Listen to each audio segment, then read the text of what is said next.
There's a special kind of quiet in a funeral home when you're the only one there paying the bills. It's not the quiet of grief, it's the sound of a receipt being signed. The woman at Oakwood and Sons funeral home held a clipboard, her smile never quite reaching her eyes.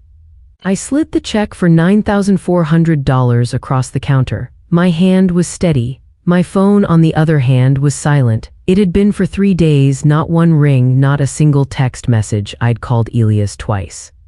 Mara 3 times, Julian 4. Elias' first question was, did she have a policy? Mara just said, I'll try to make it, but the market is crazy right now. Julian didn't even answer. His voicemail was full, which told me everything about how he handled his obligations. My mother, Elena Vance, a 69-year-old retired school principal, had passed away on a Wednesday morning in the small town of Silver Creek, Oregon.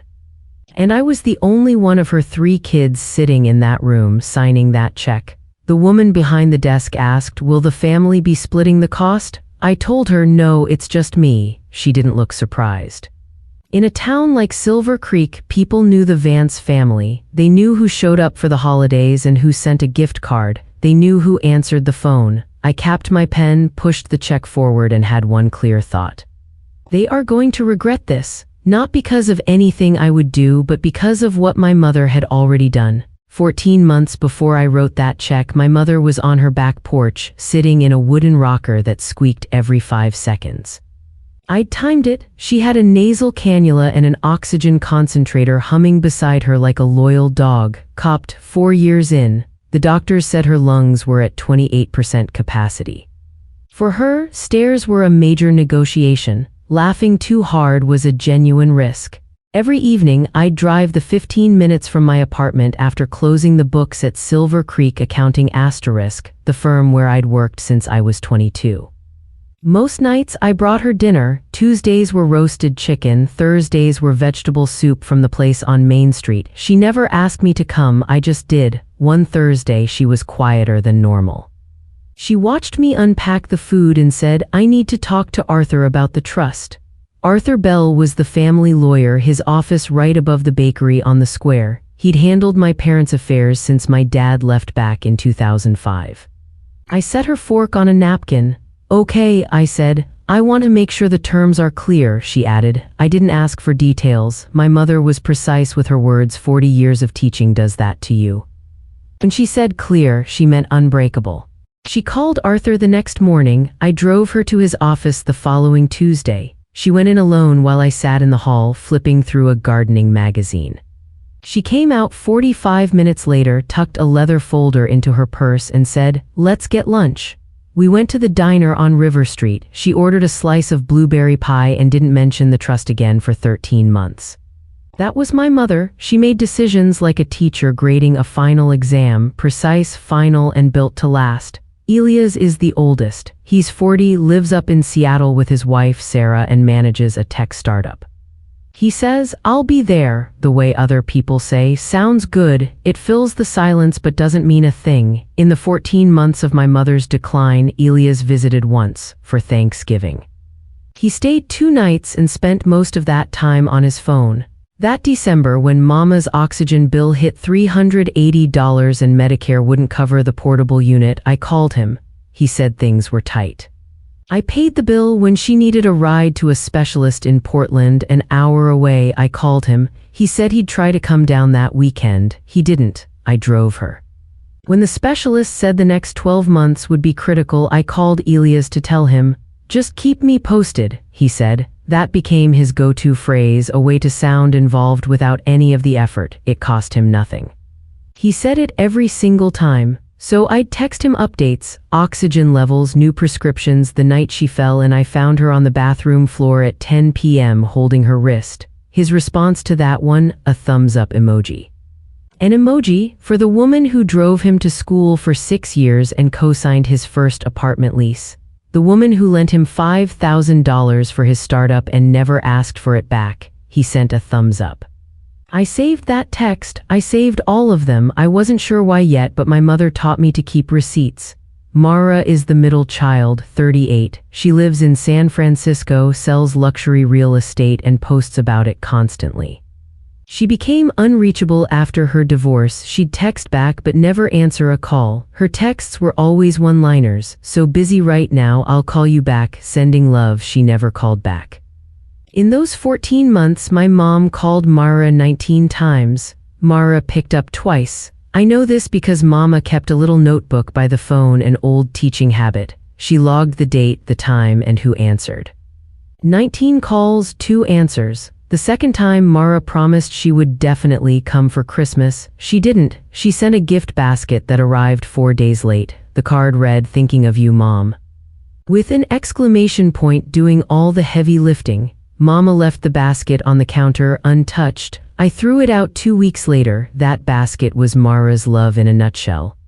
Expensive enough to feel generous, but impersonal, effortless, and late. Then there's Julian, the baby, 34. He lives in Portland and works in a garage. He's the one Mom worried about most, the privilege of all youngest children. Julian borrowed $7,000 from her in 2023 and never paid it back. He didn't refuse, he just stopped mentioning it. Every few months, Mama would say, "Julian called," and I'd wait. He says he's doing good, says he's busy. She never brought up the money. Julian visited even less than Elias. The last time Mama saw him was 6 months before she died. He stopped by, stayed for 80 minutes, and fixed a leaky faucet. She talked about that faucet for weeks. Scarcity makes crumbs feel like a feast. Later, I found a shoebox in her closet. Inside was a birthday card Julian made when he was 7. Construction paper, glitter, misspelled words, "Happy birthday, Mama, you're the best." She had kept it for 27 years. I put it back, closed the door, and went to the kitchen to wash the dishes, because that's what I did. I showed up and I cleaned up. She died on a Wednesday morning, March 12th. I'd left her house at 9 p.m. the night before.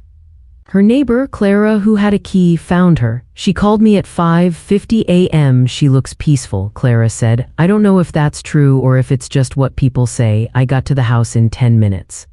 I sat with her, held her hand, and said the things you say when no one else is there to hear them. Then I stood up and made 3 phone calls. Elias answered. "Mama passed this morning," I said. After a long pause, he asked, "Did she have any life insurance?" I closed my eyes. "I'll send you the details," I said. Mara didn't answer. I left a voicemail. She texted back, "Oh my God, are you serious?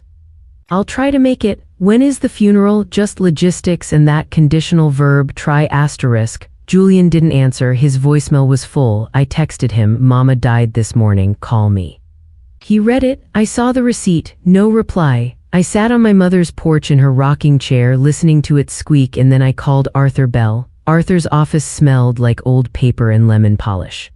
"I'm sorry, Sophie," he said. "She was a good woman." He opened a drawer and pulled out the leather folder, the trust dated September 20th, 2024. It named me as the executor. I expected that. The rest, I did not. Arthur read it to me. The estate was the house, about $280,000 plus $50,000 in savings. But then came the part that changed everything. The trust had a condition. Alina had left specific instructions. If all 3 children participated in the funeral arrangements, defined as being physically present and helping with the costs, the estate would be split equally. If any child failed to meet those conditions, their share would be given to those who did. Arthur looked at me. She was very specific. I asked her 3 times if she was sure she was. I nodded. "What do you want to do?" He asked. I thought about Elias' insurance question, Mara's conditional verb, Julian's full voicemail. "I want to give them a chance," I said. "A real one. I'll tell them the estate is mostly debt. If they show up anyway, they show up for her. If they do, then the trust does what your mother intended," Arthur finished. That evening, I started a group text. "Hey everyone, I met with Arthur. Mama's estate is mostly medical debt and funeral costs. There isn't much else. The funeral is Saturday at St. Mary's. I could use help with the arrangements and splitting the costs. Let me know." I hit send. Elias replied in 12 minutes. "That's rough. Sarah's due date is coming up and we're stretched thin. Not our problem if she left nothing. Hang in there. Not our problem if she left nothing." I read it 3 times. Mara replied next. "OMG, that's so sad. I can't afford a flight for nothing though. I'll send flowers. Are you okay? I'll send flowers." Julian read the message. The check marks turned blue. He never replied. Not one of them said they would come to bury their mother. I put my phone down and started planning a funeral by myself. It's an education in arithmetic. The casket, $3,600. The vault, $1,500. Flowers, $480. Obituary, $300. The total came to $9,400. I paid for it from my savings. The funeral director, Linda, walked me through the checklist. At the end, she asked, "Will the family be splitting this?" "It's just me," I said. She just paused, then made a note on her form. I imagine she'd heard that before. She asked about pallbearers. It's supposed to be 6. I called 2 men from Mom's church, a cousin and Arthur Bell. That was 4. Linda said 4 would be fine. Everything about this funeral was going to be fine. On Wednesday, 3 days before the funeral, I tried Elias one last time just to make the record clean. "Saturday at 11, St. Mary S," I said. "I really need you there." He sighed, an inconvenienced sound. "Sophie, Sarah's due date is right around the corner. The doctor said no travel. Her due date is April 22nd, I said. "That's 6 weeks from now." Silence. He didn't expect me to know that. Sarah had posted it on Facebook. "Well, she's been having complications," he stammered. I just said, "Okay, Elias." That night I saw an Instagram post. Elias was tagged at a brewery in Seattle. The photo showed him, 2 friends and Sarah, visibly pregnant, all laughing. The caption said, "Wednesday vibes, no complications, just vibes." I took a screenshot and saved it. Thursday, no flowers from Mara. I checked the porch twice, nothing. I went to Mama's house to pick out her burial clothes and Clara was there with a casserole. "Your Mama's recipe," she said. I went into the bedroom and chose the red dress Mom wore to church, still sharply creased from when she'd ironed it 2 weeks before. On the way back, I stopped and bought a bouquet of white lilies, her favorite. The ones Mara promised weren't coming, and a funeral without flowers from your children feels like a sentence without a period. Friday, the day before the funeral, still nothing from Julian. Silence was his native language. That evening, at Mom's house, I was looking for a tablecloth. I passed her dresser. Her reading glasses were still there. Draped over a chair was the gray she wore. I picked it up and something crinkled in the pocket. It was the card, Julian's card. "Happy birthday, Mama, you're the best." The same one from the shoebox. She had moved it. She had been carrying it with her. My brother hadn't called his dying mother in months, hadn't paid her back, hadn't even acknowledged her death, and she had been carrying his misspelled birthday card in her pocket like a treasure. I put it back. I didn't cry. I had work to do. Saturday, the funeral. The church had set out 45 chairs. By 11 a.m., 12 people were sitting in them. 12. Clara, Pastor Jim, Arthur Bell, 2 women from Mom's book club, and a few others. And me, no Elias, no Mara, no Julian. 33 empty chairs. 3 empty chairs. Before he began, Pastor Jim unfolded a piece of paper. "Alina left a note," he said. "She asked me to read it, whatever the turnout."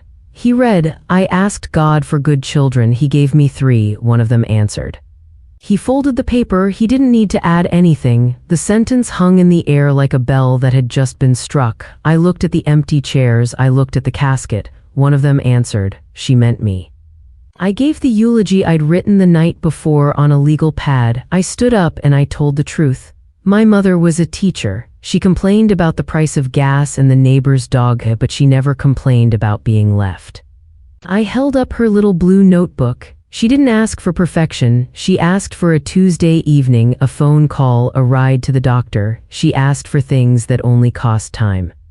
And time was the one thing some people decided she wasn't worth. I looked at the casket. She was worth it. She was worth every Tuesday, every phone call, every 50-minute drive. She was worth showing up for. After the burial, I was back at Mama's house when my phone buzzed at 2:50 p.m. It was Elias. How'd it go? He'd waited nearly 4 hours to send a 2-word text that held no apology, no regret, nothing. I didn't respond. I went to the back porch and called Arthur. None of them came, I said. I know, he replied. Proceed with the trust as written, I told him. I'll start Monday, he said. Arthur filed the trust for probate. The gross estate was about $335,000. After debts and funeral costs, the net was roughly $321,000. Arthur prepared 3 certified letters and sent them out. He smiled a little. "They'll call," he said. "They always call when there's a number involved." He was right. The letters landed Friday. Saturday morning my phone started ringing. Elias called at 7:15 a.m. "I got a letter from Arthur Bell," he said, his voice tight. "It says the estate is worth over $320,000. "That's right," I said. "You told me there was nothing. You said it was all debt." "I told you I could use help with the costs. The trust has conditions, Elias. You'll want to read the letter." He hung up. Mara called at 9:50 a.m. crying, "I just got this letter. Over $320,000. You told us there was nothing." "I told you the truth, Mara. There are debts and the trust has conditions. The letter explains them." She hung up too. Julian texted at 1:20 p.m. "Can we talk?" I wrote back. "The reading is next Thursday at 2 p.m. Arthur Bell's office." Thursday at 2:00 p.m. We were all in the same room for the first time in 14 months.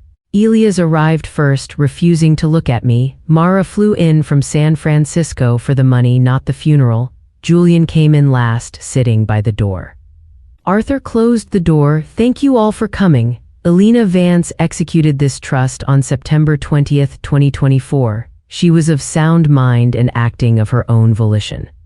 There was no coercion, no undue influence, and no ambiguity." He looked right at Elias when he said undue influence. He detailed the assets, the debts, and the net estate, $321,000. And he turned the page. "Now," he said, "the conditions." He read slowly. "I, Elena Vance, direct that each of my 3 children shall receive an equal share, provided that each child fulfills the following requirements: physical presence at my funeral service and a good faith contribution to my burial and funeral costs. Any child who fails to meet both conditions shall forfeit their share. This condition reflects my deeply held belief that love is measured not by words or intentions but by presence and action. I do not impose this condition as punishment, I impose it as truth." The room was dead silent. Elias spoke first, his face red. You knew about this before the funeral." "I asked you to come to the funeral for her Elias, not for money. She asked you to show up, that was the only condition." "This won't hold up," he snapped. "My lawyer says this is contestable." Arthur didn't blink. "Your attorney is welcome to try, but Oregon courts consistently uphold conditional bequests when the conditions are reasonable. Asking your children to attend your funeral is considered reasonable." Elias stood up. "You'll be hearing from my lawyer." He stormed out. Mara was still in her chair, pale. Julian was staring at his hands. "There's more," Arthur said, pulling out a handwritten, sealed letter. "Elena asked that this be read to any child who questioned the conditions." He unfolded it. He read, "To my children who are hearing this, I love you. I have loved you since before you had names, but love does not require me to pretend. You were not there. You were not there when I was sick. You were not there when I was scared. You were not there when the oxygen ran out at 2 a.m. and Sophie drove to the pharmacy in her pajamas. You were not there when I fell. You were not there when I died. To the ones who couldn't even send flowers, I forgive you, but I will not fund what you refuse to honor. This is not revenge. This is the record, and the record is clear." Mara just broke. A real, deep, ugly sob. The ones who couldn't even send flowers. Mom had known, of course she knew. She charted everything. Julian spoke for the first time, his voice quiet. "What about the 7,000? Arthur checked the file. "Elena directed that your debt of $7,000 be forgiven." Julian closed his eyes. "She forgave it." He stood up, not angry like Elias, not broken like Mara. "I should have been at the funeral," he said, looking at me. "She was right to leave it to you. She left it to whoever showed up." He walked out and closed the door gently. A minute later, Mara followed without a word. "It was just me and Arthur again. You okay?" he asked. "I thought about it. I'm steady." "Your mother would be proud of that," he said. "She'd say steady was better than okay anyway." I drove to the house, my house now. I sat on the porch, in the rocker. The key in my pocket wasn't a spare anymore. I unlocked the door and walked inside, breathing in the smell of lavender and coffee and the memory of someone who loved me enough to write it all down. The aftermath was predictable. Arthur filed a brief with everything: the call logs, the screenshot of Elias at the brewery, Mara's texts, Julian's read receipts. The judge denied Elias' contest in 6 weeks. It cost him $4,500 to have a court tell him what his mother already had. You were not there. Mara sent an apology email. I didn't respond. Julian texted me on Mama's birthday. Daisy's her favorite. I didn't reply to that either, but I didn't delete it. I moved into the house in May. The estate settled for $321,000. People ask if I feel guilty. I don't. This wasn't favoritism, it was a receipt. For roasted chicken on Tuesdays, for a ride to Portland, for a hand to hold when the oxygen ran thin. She left it to the one who showed up, and I was the only one who did. If you've ever been the one who showed up when no one else would, the one who answered the phone, who drove the miles, who stayed until the end, share this story. They need to hear it. And so do you. Thank you for listening.